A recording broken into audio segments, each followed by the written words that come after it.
Melihat adiknya yang sudah babak belur karena serangan yang dilakukan oleh Jin Seowon, Min-sik pun bertanya kepada dirinya, kenapa Seowon menghajar adiknya sampai seperti itu?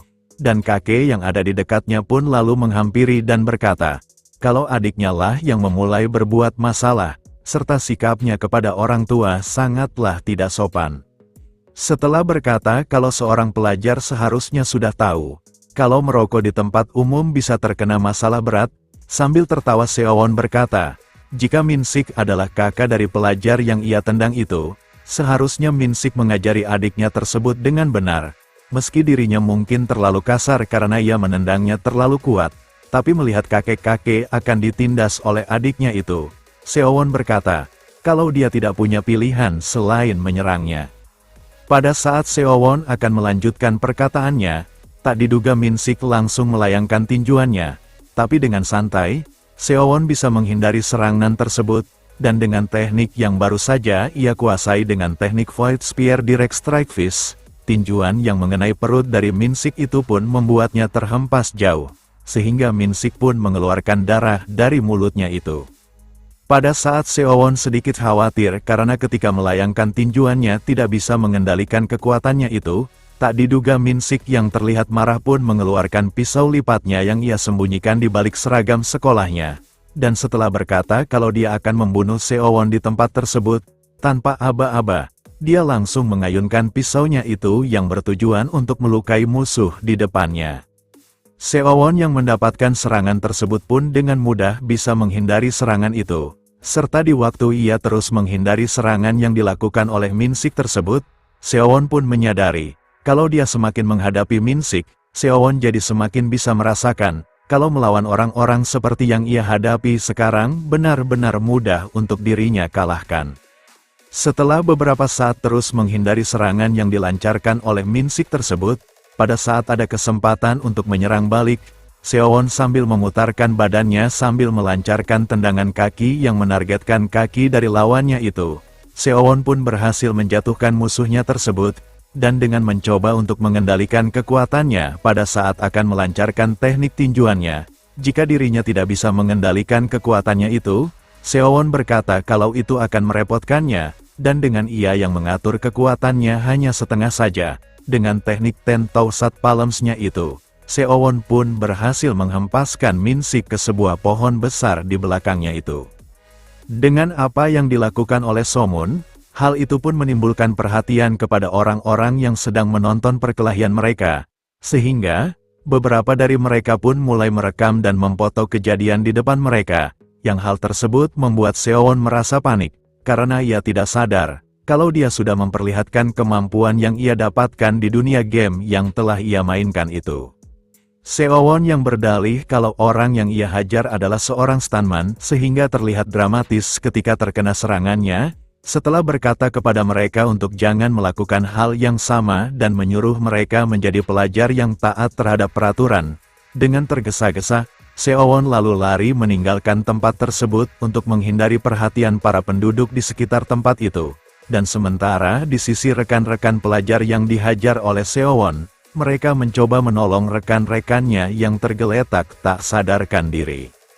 Di sisi Seowon yang sedang berlari meninggalkan tempat latihan itu, dia bergumam dan berkata, kenapa dirinya harus menunjukkan kemampuannya untuk menghajar para pelajar tersebut, serta jika para pelajar itu ada yang mati karena ulahnya itu. Seowon berkata kalau kehidupannya bisa berakhir di dalam sel jeruji, dan melihat apa yang sudah ia lakukan, meski ia sudah mempelajari teknik tersebut dengan sangat mudahnya.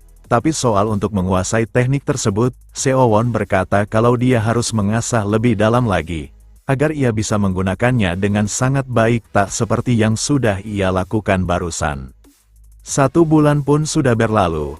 Seowon yang terlihat sedang bermeditasi untuk mengumpulkan life force sedikit demi sedikit pun lalu menyudahi meditasinya, dikarenakan ada sebuah panggilan yang masuk ke handphonenya itu. Setelah mengangkat panggilan itu yang ternyata dari ibunya, ibunya pun bertanya tentang keadaan dari anaknya tersebut, karena Seowon sudah jarang menghubungi ibunya itu. Lalu dia juga bertanya tentang soal pendaftarannya masuk ke sebuah universitas. Dan Seowon pun menjawab kalau soal pendaftaran sudah ia urus dengan sangat baik, Namun apa yang tidak diketahui oleh ibunya itu, Seo-won adalah seorang pengangguran yang tidak sama sekali belajar sebagai seorang mahasiswa. Seo-won lalu bertanya tentang kabar ayahnya yang sudah mendapatkan pekerjaan yang baru, dan ibunya pun lalu mengungkapkan sebuah fakta, kalau ayah Seo-won mengalami kecelakaan mobil yang membuatnya harus dirawat, sehingga Seo-won yang mendengar itu pun terkejut dengan kabar tentang ayahnya itu. Seo-won yang bertanya tentang keadaan ayahnya itu kepada ibunya tersebut, sambil meneteskan air matanya, ibunya berkata kalau mungkin dia tidak bisa menggunakan uang asuransi untuk mengobati ayahnya tersebut, dikarenakan biaya untuk operasi yang harus dilakukan akan membutuhkan uang yang sangat banyak, dan karena hal tersebut, dengan berat hati ibunya berkata, kalau dia mungkin tidak bisa memberikan uang saku lagi kepada Jin Seo-won. Pada saat ibunya bertanya apakah uang yang ia kirimkan kepada Seo-won masih tersisa, sambil mengambil barang di subspace-nya, Jin Seo-won bertanya tentang biaya dari operasi ayahnya itu. Dan setelah mengambil barang yang ia dapatkan di dunia game yang ternyata itu adalah escrow necklace, ibunya berkata kalau biaya yang harus dikeluarkan sekitar 2 juta won. Dengan percaya diri, Seo-won berkata kepada ibunya untuk tidak terlalu khawatir. Dan setelah berkata kepada ibunya untuk tetap menjaga kesehatannya, setelah telepon mereka diakhiri, Jin Seo-won pun lalu mengambil tasnya untuk pergi ke sebuah tempat. Seo-won yang membayangkan kalau orang tuanya sudah menghabiskan hidup mereka secara berpindah dari satu tempat ke tempat lain untuk mencari penghasilan, meski ayahnya seorang pekerja keras untuk menafkahi keluarga kecilnya itu, tapi karena ayahnya sudah semakin bertambah usia, pendapatan dari ayahnya itu semakin menurun, dan melihat dari faktor usianya itu, Jin Seo-won berkata, kalau pekerjaannya bisa digantikan oleh orang lain dengan mudahnya, sekalipun ayahnya terus bekerja dengan sungguh-sungguh. Jin Seo-won yang melihat itu pun merasa sedih dan meneteskan air matanya, karena ia merasa, kalau dirinya hanya seorang pecundang tanpa masa depan yang bisa diharapkan yang hanya menumpang gratis di dalam rumah tangga keluarganya itu. Namun karena ia sudah mendapatkan kesempatan yang bisa mengubah hidupnya itu berkat game yang ia mainkan tersebut, Jin Seo-won berkata kalau dia akan mengubah nasibnya serta keluarganya itu. Jin Seo-won yang diketahui dia datang ke sebuah toko emas. Setelah masuk, dia pun mencoba menjual item escrow necklace yang ia dapatkan tersebut, dan setelah bertanya seberapa harga dari item tersebut, setelah pelayan itu mengecek dan berkata kalau barang yang ia pegang adalah barang yang sangat luar biasa yang tak dibuat di negara mereka, melihat pola dari kalung tersebut yang bukan dari masa dunia modern, pelayan itu berkata kalau kalung tersebut adalah barang yang seharusnya bisa dihargai bukan cuma dari kandungan emasnya saja, dan setelah meyakinkan apakah Seo-won benar-benar akan menjual barang tersebut, setelah berkata kalau dia membutuhkan uang untuk pengobatan ayahnya itu, Seo-won berkata kalau dia akan menjual barang tersebut. Setelah berhasil bertransaksi mengenai penjualan barang yang baru saja ia jual dengan harga 11,5 juta, meski pelayan itu berkata kalau harga emas sedang mengalami kenaikan yang sangat besar sehingga bisa membeli kalung tersebut dengan harga yang sudah diterima Jin Seo-won. Tapi melihat ekspresi dari pelayan itu, Seo-won berkata kalau harganya mungkin bisa lebih dari apa yang sudah ia dapatkan tersebut. Jin Seo-won yang merasa kalau barang-barang tersebut bisa berharga di dunianya itu, dia pun berencana, kalau dia dipanggil ke dunia game selanjutnya, dia berkata kalau dia akan mengambil barang serupa sebanyak mungkin. Dan setelah meninggalkan toko emas itu, Jin Seo-won pun lalu mengirimkan uang untuk pengobatan ayahnya kepada ibunya. Setelah berhasil mentransfer uang kepada ibunya, Seo-won lalu menelepon ibunya dan berkata kalau uang untuk operasi ayahnya sudah ia kirim.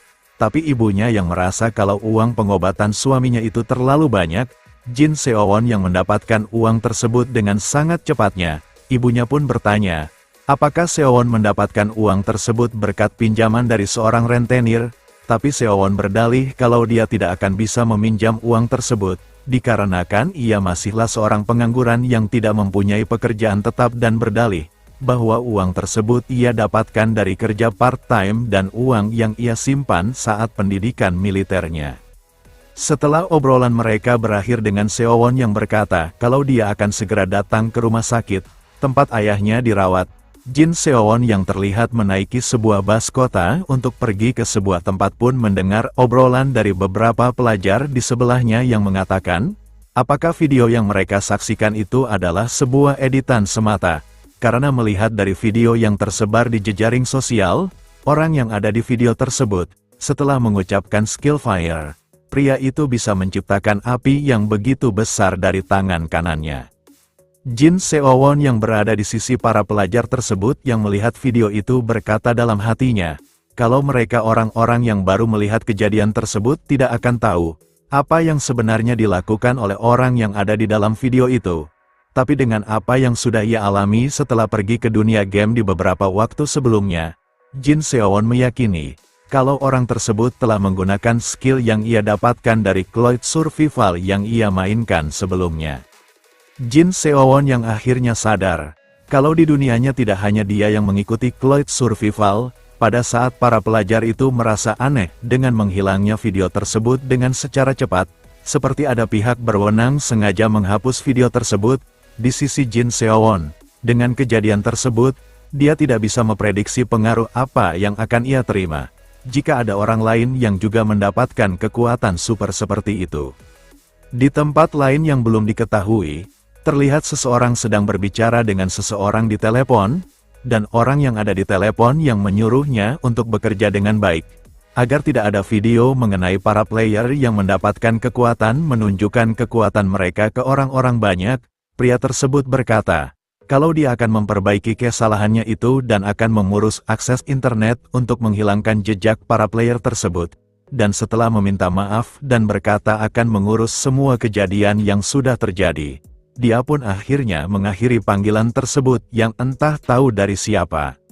Setelah mendengar laporan dari bawahannya kalau yang mengupload player yang mempunyai kekuatan di sosmed adalah warga Korea, dia pun bertanya kepada bawahannya itu apa yang sudah terjadi, dan bawahannya pun berkata, kalau dia kesulitan untuk melacak player yang ada di video tersebut.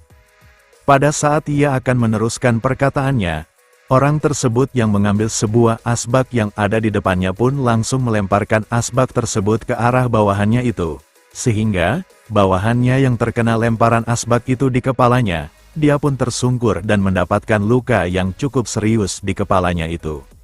Setelah mempertanyakan kenapa belakangan ini banyak sekali kemunculan para player, tapi orang-orang di pihaknya tidak bertambah sama sekali, dia yang marah pun menyuruh bawahannya untuk menangkap para player tersebut yang menunjukkan kekuatan mereka ke kalangan publik, dan setelah menyuruh bawahannya itu untuk menghentikan darah yang mulai berceceran mengotori karpet di tempatnya itu, salah seorang rekannya yang mempunyai kekuatan healing pun lalu mengobatinya, dan kemudian, dia pun memberikan perintah kepada semua bawahannya, untuk pergi dan menangkap para player yang masih berkeliaran berbaur dengan para penduduk biasa. Next, kita lanjut di part selanjutnya. Terima kasih.